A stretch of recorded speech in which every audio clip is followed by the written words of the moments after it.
이스라엘에는 그들 나름대로 아주 독특한 협동농장인 키부츠가 있습니다. 키부츠는 한 마을의 모든 사람들이 함께 모여 살면서 같이 일하고 함께 농사하며 공동으로 재산을 관리하는 공동체 시스템입니다. 언젠가 이스라엘을 여행하던 한 미국인이 유명한 협동농장 키부츠를 방문했습니다. 때마침 어린이들이 키부츠 농장 정문에서 떼를 지어 옹기종기 모여 앉아 놀고 있었습니다. 이를 지켜보던 미국 관광객은 어린이들이 하도 귀여워서 선물을 줄 요량으로 아이들을 불러서 퀴즈를 냈습니다. 제일 먼저 맞추는 어린이에게 주려고 선물을 가방에서 꺼냈는데 그만 선물이 하나밖에 없었습니다. 관광객이 어린이에게 이렇게 말했습니다. 내가 퀴즈를 내서 맞추는 그런 어린이에게 내가 지금 가지고 있는 하나밖에 없는 선물을 주겠다. 그리고 질문했습니다. 이스라엘 역사에서 최초의 왕이 누구냐? 그런데 이상하게도 어린이들 모두가 묵묵부답이었습니다. 아니, 이렇게 쉬운 문제를 맞추지 못한단 말인가? 잠시 어리둥절해 하고 있는데 어린이들이 일제히 일어서서 모두 함께 손에 손을 잡고 저 한 구석으로 뛰어갔습니다. 그리고 거기에서 저희들끼리 한참 동안 의논했습니다. 그리고 어린이들이 다시 다 함께 이 여행객 앞으로 돌아와서 한 목소리로 힘차게 대답했습니다. 사울 왕입니다. 이 여행객은 깜짝 놀랐습니다. 지금 선물이 하나밖에 없는데 이를 어쩌나? 어린이들이 명랑하게 대답했습니다. 괜찮습니다. 그 선물 하나 주시면 저희들이 사이좋게 잘 나누어 갖겠습니다. 아이들은 여행객으로부터 선물을 받고 함께 돌아갔습니다. 여행객은 생각했습니다. 이스라엘 사람들이 협동심이 강하고 공동체성이 유별나다지만 이 정도인가? 만일 이 미국 여행객이 똑같은 퀴즈를 한국이나 미국에서 냈다면 어떻게 됐겠습니까?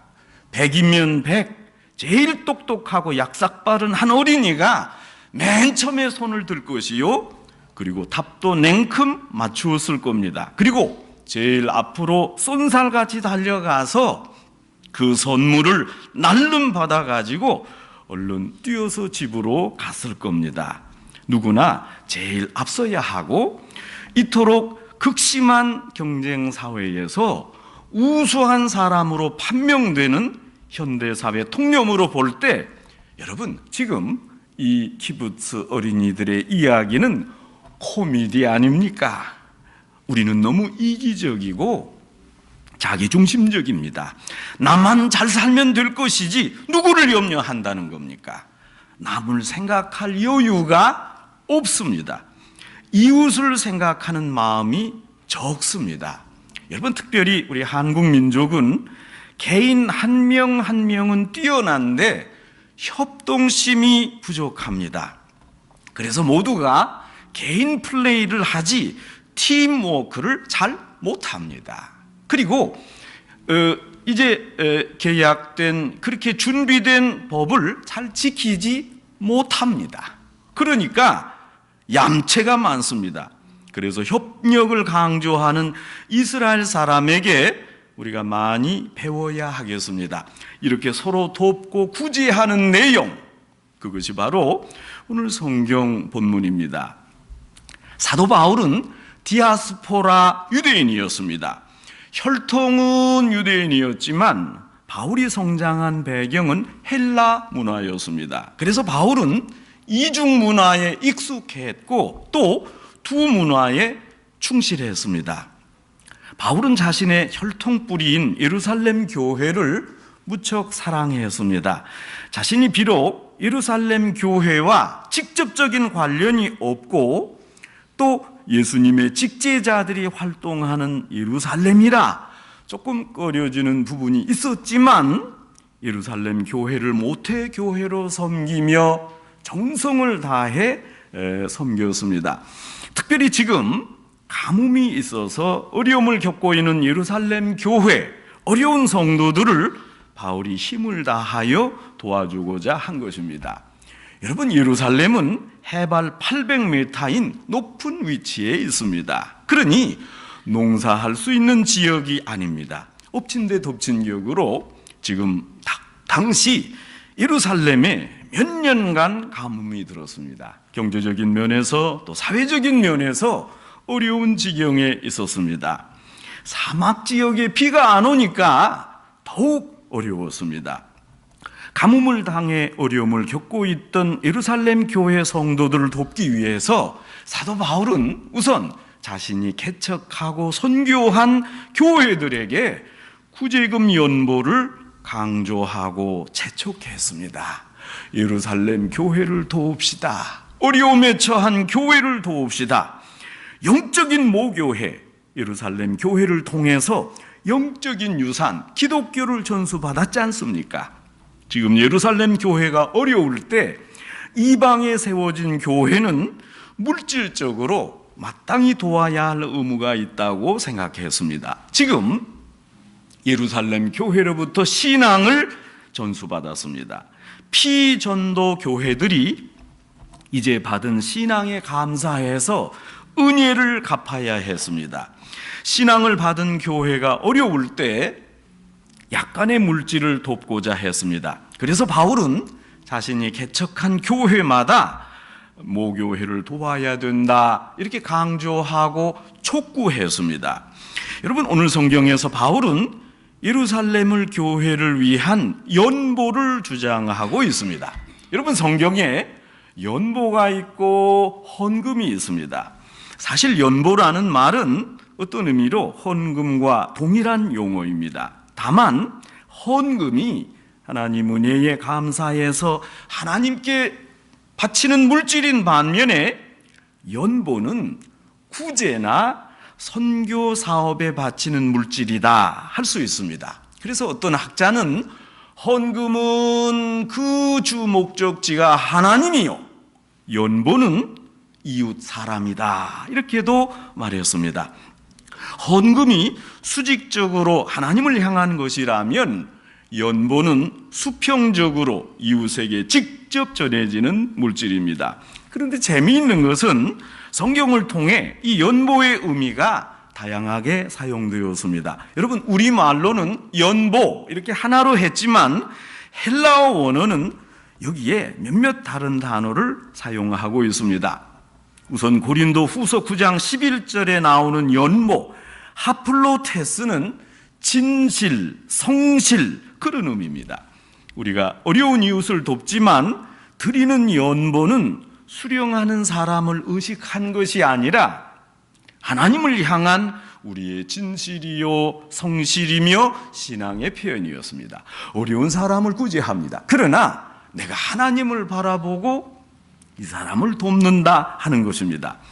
연보는 또 연보에는 고린도 후서 8장 20절에 나온 대로 하드로스, 풍성하고 성숙하고 부유하다 그런 의미가 담겨 있습니다. 연보는 내는 이의 풍성한 신앙의 표시이고 믿음이 자라는 방편과 증거가 될 수 있습니다. 여러분, 믿음이 아주 풍성한 이가 어려운 일을 돕지 않습니까? 또 연보에는 율로기아, 복이라는 의미가 담겨 있습니다. 이웃을 돕는 연보를 드림으로 해서 결국 도운 이는 하나님으로부터 복을 받게 된다 그런 의미입니다. 여러분, 내가 이웃을 도왔는데 하나님께로부터 복이 옵니다. 이웃을 도왔는데 그 사람이 나를 돕는 게 아닙니다. 내가 어려운 형제 자매를 위해 기도했는데 하나님께서 나에게 복을 내려주십니다. 여러분, 우리가 이웃을 도왔다면 그 도움을 받은 이웃이 감사해야 하고 이웃이 고마움을 갚아야 하는 거 아닙니까? 그런데 정작 도움받은 이웃은 가만히 있고 하나님이 우리의 선행을 알고 갚아주십니다. 여러분, 이것이 바울이 말하는 연보의 신학입니다. 연보의 신앙입니다. 여러분, 우리 주위에 어려운 이들을 돕는데 돕고서 왜 인사를 안 하나 그러지 말 것입니다. 하나님이 더 크게 갚아주십니다. 여러분, 우리가 도운 이웃의 손은 작습니다. 하나님의 손은 아주 큽니다. 자, 어떻게 해야 하겠습니까? 오늘 성경에서 사도 바울은 고린도 교회가 예루살렘 교회 구제 연보에 적극 동참해야 된다, 그 이유를 세 가지로 밝히고 있습니다. 첫째, 9절의 말씀대로 예수님 때문에 고린도 교회가 연보해야 한다 강조합니다. 여러분, 교인들은 모두 예수님을 따르는 제자들입니다. 예수님 스스로가 천상에서 부요한 하나님이셨지만 성도들을 위해 사람의 모습을 입고 이 땅에 오셔서 가난하게 되셨기 때문입니다. 예수님이 천상에 있으면 부자 하나님의 성자 아닙니까? 부요하신 예수님이 너무도 많은 것을 내놓으셔서 가난하게 되었고, 그래서 상대적으로 부족했던 성도들이 부요하게 되었습니다. 많이 가지신 예수님이 내놓으셔서 없었던 성도들이 받았고, 그래서 양자 간에 엇비슷한 평균을 이루었습니다. 여러분, 신앙인은 예수님을 따르는 사람들입니다. 그러기에 예수님 제자들인 우리도 예수님처럼 돕고 가난해져야 됩니다. 바울은 천상의 주님을 부요한 자로, 성육신한 주님을 가난한 자로 묘사했습니다. 아무것도 부족할 것이 없는 삼위일체 중에 예수님이 자기 비하를 시도하시고 하나님의 순종에서 가난해진 것 자체가 우리가 어려운 사람을 구제해야 할 첫째 이유입니다. 성자 하나님 예수님이 육신을 입고 세상에 오셔서 대속의 죽임을 당하셨습니다. 그 결과로 믿는 모든 성도들이 영적으로 부요해졌습니다. 그리스도로 말미암아 영적으로 부요해진 성도들은 이제 그리스도를 본받아 자발적으로 이웃과 형제를 구원하는 일에 누구보다 앞장서야 합니다. 그리스도인 된 우리가 이것은 당연히 해야 할 일입니다. 이것이 그리스도의 대속의 은총을 받은 크리스찬의 마땅한 윤리입니다. 예수님께서 성육신 하신 목적은 모든 믿는 백성들이 그리스도의 영광에 참여하도록 거룩한 성품을 나누어 주는 겁니다.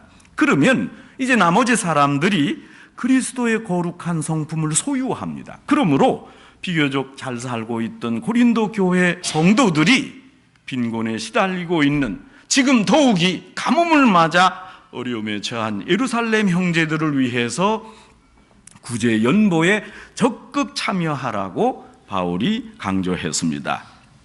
부자인 고린도 교회 교인들이 가진 잉여 재산을 가난한 예루살렘 사람들에게 나누어 주도록 바울이 일깨워 준 것입니다. 마치 부요하신 예수님이 모든 것을 내놓아서 부족했던 성도들이 갖고 누림으로 어느 정도 평균을 이룬 것처럼 부자가 가난한 이들에게 나누어 주도록 일깨워 주었습니다.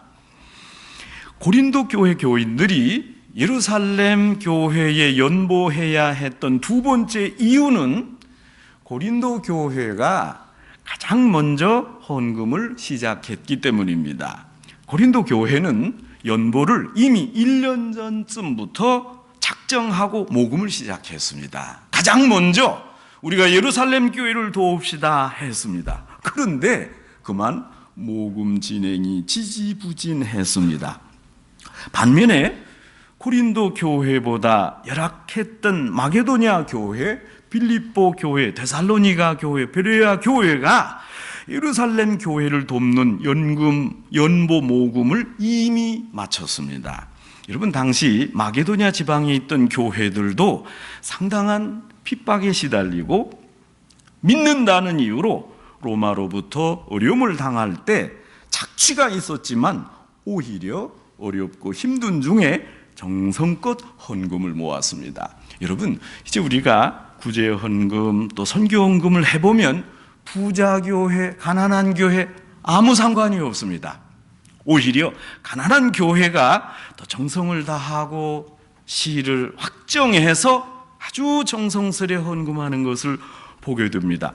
다른 교회보다 조금 문제가 있었지만 부자 교회, 고린도 교회가 헌금을 시작하고서 중단했습니다. 어떤 이들은 자원해서 자신의 능력 이상으로 연보를 모았습니다.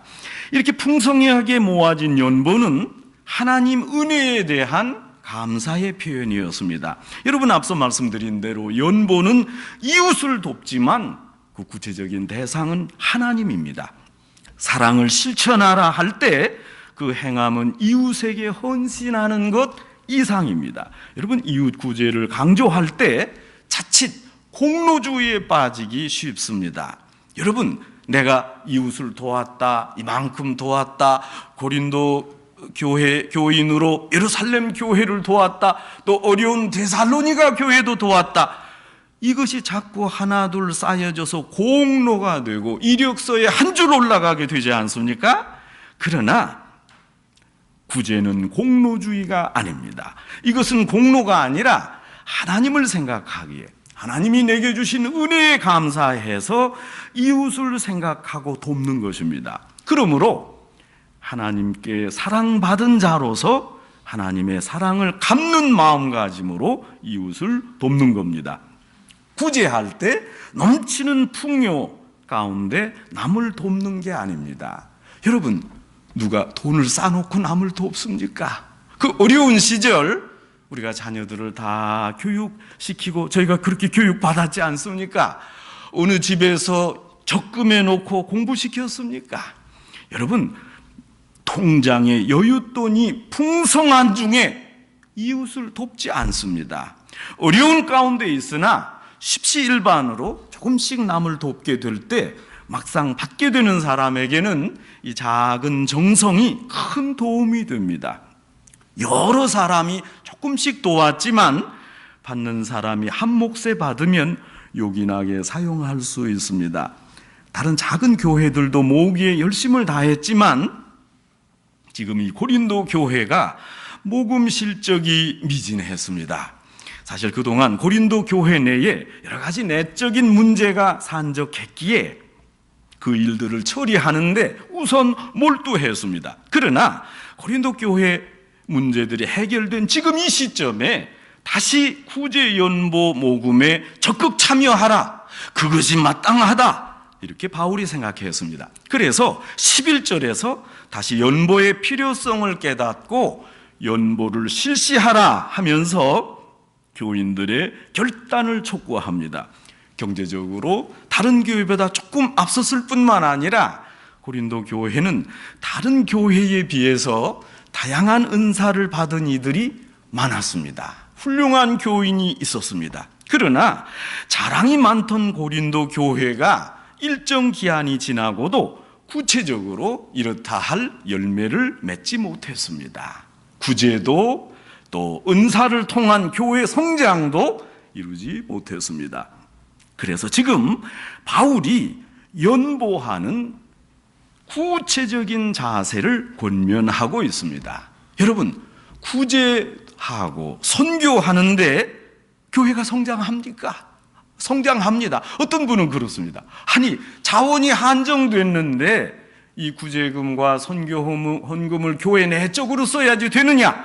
여러분, 그런데 이거 참 이상한 법칙입니다. 그러지 않습니다. 여러분, 구제 헌금과 선교 헌금이 많은 교회는 또 내적으로도 헌금이 많이 있게 됩니다. 여러분, 그래서 우리 목회자들이 그렇습니다. 선교 헌금 많이 하는 교회, 구제 헌금 많이 하면 그거에 비례해서 교회 내의 헌금도 늘어나게 된다. 그것을 기뻐하고 있습니다. 여러분, 자신의 분수도 모르고 없는 중에 과다한 액수, 연보 액수를 바치려는 거, 그거 문제입니다. 여러분, 바울은 연보할 때 돕는 사람은 모두가 자신의 형편대로 시행하라, 이렇게 권면합니다. 그러니까 바울은 돕는 것마저 계획하라 하는 것입니다. 그저 무작정 하는 것이 아닙니다. 계획하는 것입니다. 여러분, 건축도 계획하고 재정도 계획하는 것입니다. 하나님께서 우리의 형편을 모르시겠습니까? 남을 도울 때는 자신의 능력 범위 안에서 성의를 다해 최선하는 겁니다. 문제는 어려운 사람을 돕겠다는 마음가짐입니다. 그 마음가짐을 가져야 됩니다. 이런 마음의 작정이 우선입니다. 이런 특별한 각오가 중요합니다. 이것이 그리스도인이 마땅히 소유해야 할 마음가짐입니다. 이런 상태에서부터 헌금을 시작할 수 있습니다. 여러분, 내게 없는 엄청난 재물이 아니라 또 불에 넘치는 과도한 액수, 그것이 중요한 거 아닙니다. 성의를 다해야 됩니다. 여러분, 재물 액수의 기준에서 판단하는 게 아닙니다. 자기가 이미 가진 것에서 자원하는 마음으로 성의껏 바쳐야 하는 것입니다. 여러분, 미국 재무장관을 역임한 백화점의 왕인 와나메이커는 그 어린 시절 교회 학교에 다닐 때 너무 가난했습니다. 추수감사절이 돌아왔는데 다른 아이들처럼 작정하고 헌금을 낼 형편이 못 됐습니다. 그래서 그가 벽돌 공장에 가서 잔심부름을 하면서 벽돌 몇 장을 얻어왔습니다. 그리고 그 얻은 벽돌을 교회에 가져와서 하나님께 바쳤습니다. 저는 이 벽돌을 바치겠습니다. 이를 지켜보던 목사님이 이 어린 소년 와나메이커를 축복했습니다. 나중에 와나메이커가 성공했을 때 이제 교회를 증축하고 짓게 되는데 그때 돈으로 $100만 헌금했습니다. 와나메이커는 늘 이렇게 말했습니다. 저는 저의 소유의 모든 것 중에서 그것이 100이라면 99를 하나님께 드릴 수 있게 해달라. 저는 이렇게 기도합니다. 소년 와나메이커와 장년 와나메이커는 하나님을 향한 마음이 일관되었습니다. 이렇게 일단 자신이 소유한 내용으로부터 바치겠다는 그 마음이 중요합니다. 내게 없는 허황된 것 미리 약속하지 말 것입니다. 여러분, 구약 성경에 서원하지 마라, 하지도 못할 걸 왜 하는 겁니까? 내가 할 수 있는 여력으로 할 것입니다. 말을 충지하세요. 말을 아끼세요. 그리고 먼저 손으로 또 행동으로 보이시면 됩니다. 하나님이 보고 계십니다. 연보는 억지로라, 또 인색한 마음이 아니라 자원하는 마음으로 계획적으로 준비하여 참여해야 할 것입니다. 바울의 권고입니다. 자신이 소유한 있는 그대로의 적은 양이지만 겸손한 마음으로 간절한 생각으로 실행해야 합니다. 그래야 은혜가 됩니다. 한국 대구에 있는 계명대학교 소속인 동산병원 안에 고아를 위한 병원을 미국 장로교에서 오래전에 설립했습니다. 이 병원 짓는데 주도적인 역할을 했던 피어스 박사님이 그 병원 준공식에 참석해서 이렇게 말했습니다. 여러분, 우리 미국 사람들은 돈이 많아서 또 큰 부자들이 많은 헌금을 내서 이 병원 지은 줄 압니까? 그렇지 않습니다. 내가 이 병원을 지으려 할 때 꼭 이 병원이 필요하다, 이렇게 라디오 방송을 통해 몇 번 강조했는데 그런 후에 제가 편지 한 통을 받았습니다. 어느 한 부인이 $50를 헌금하면서 이런 편지를 제게 보냈습니다. 저는 반신불수로 사는 사람인데 제가 라디오 방송에서 그 박사님의 음성을 듣고 병원을 꼭 한국에 세워야 되겠다, 이렇게 도우려고 애를 쓰다가 다른 방도가 없어서 제게 있는 이 유일한 친구, 이 유일한 재산, 이 라디오를 팔았습니다. 그리고 그 판돈 $50를 보냅니다. 여러분, 이런 정성 어린 헌금이 모여서 지금 이 병원이 준공된 것입니다. 여러분, 큰 돈으로 역사가 일어나는 게 아닙니다. 자신이 소유한 중에 정성을 다해야 합니다. 어떤 분은 그렇습니다. 이건 내기가 너무 죄송합니다. 액수가 안 돼서 좀 기다리겠습니다. 일평생 못합니다. 언제까지 기다릴 겁니까? 얼마가 돼야 괜찮은 체면 차리는 액수가 되는 겁니까? 지금부터 할 것입니다. 계속 할 것입니다. 정성을 다해야 할 것입니다. 그러면 여러분, 작은 액수라도 그것을 통해 하나님이 역사해 주십니다. 셋째, 마지막으로 바울은 상호 간에 나눔의 삶을 실천하라 이렇게 명령합니다. 우선 예루살렘에 있는 가난한 성도들을 평안케 하라 이렇게 권면합니다. 이 말은 예루살렘 교인들을 가난에서 구제한다 그런 의미입니다. 만일 고린도 교회가 재력 가운데 상당한 부분을 연보로 바친다면 여러분, 그 연보 덕택으로 지금 어려움에 처한 예루살렘 교회가 먹을 것, 입을 것, 또 필요한 필수품으로 인해서 상당 부분 가난에서 해갈이 되지 않겠습니까?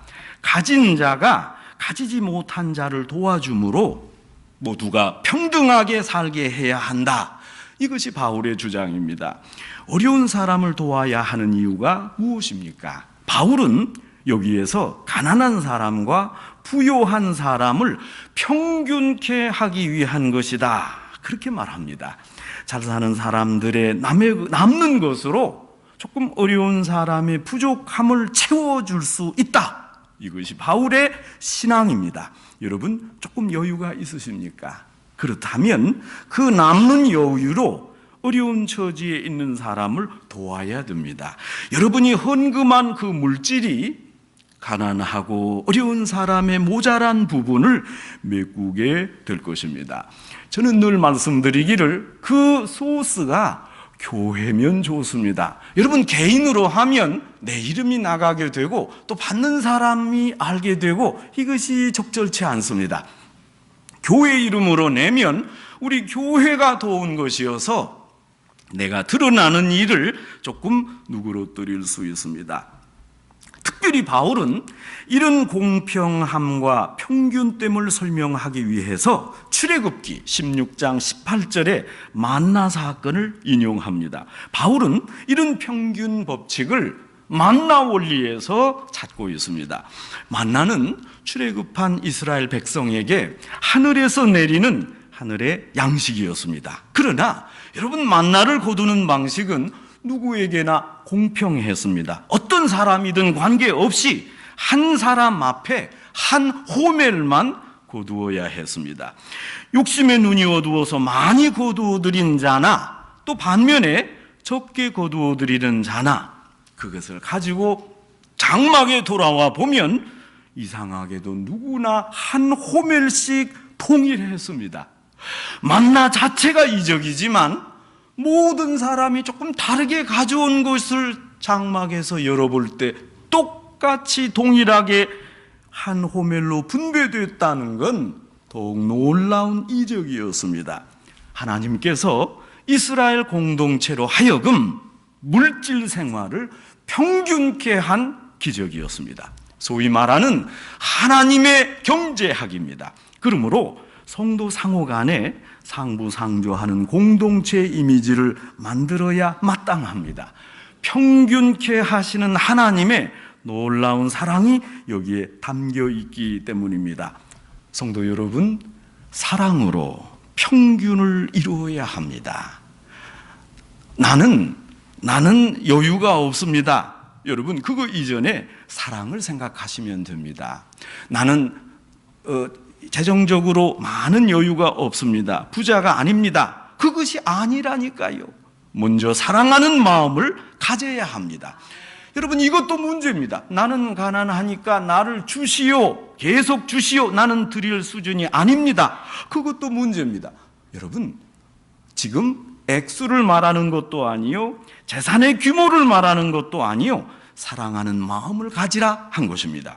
그러니 조금이라도 여유가 있다면 현재 어려운 지경에 있는 사람을 도와야 됩니다. 기도하는 가운데 가능한 자주 연보를 드려서 경제적으로, 심적으로 힘든 분들을 격려하고 도와야 하겠습니다. 정성된 연보를 통해서 그리스도의 희생적 사랑을 본받아 실천하며 형제에 대해 사랑과 진실을 베풀 수 있어야 하겠습니다. 어려움에 처한 사람들을 돕고자 연보를 통해 모든 성도들을 평균케 하시는 하나님의 공급 원칙에 순종하고 또 이를 실행하고자 다짐하는 모든 성도님 되시기를 주님의 이름으로 축원합니다.